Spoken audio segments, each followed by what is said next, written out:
అందరికీ నమస్కారం. ఈరోజు నేను భగవద్గీత సెకండ్ చాప్టర్ 37 ఇంకా 38 శ్లోకం పాడబోతున్నా.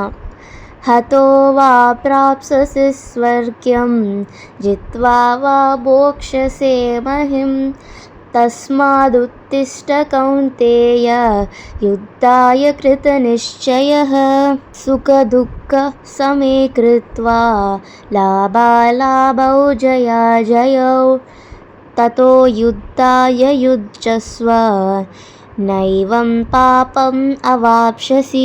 దీనికి మీనింగ్ ఏంటంటే, ఓ కౌంతేయ, నువ్వు ఈ యుద్ధరంగంలో నువ్వు వధించబడితే స్వర్గానికి వెళ్తావు. అదే ఈ యుద్ధరంగంలో జయిస్తే రాజ్యాన్ని పొందుతావు. అందుకు లేసి యుద్ధము చేయి.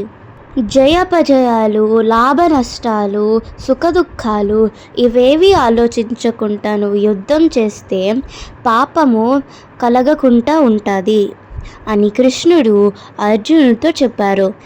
హరే కృష్ణ కృష్ణ కృష్ణ హరే హరే, హరే రామ రామ రామ హరే హరే. Thank you.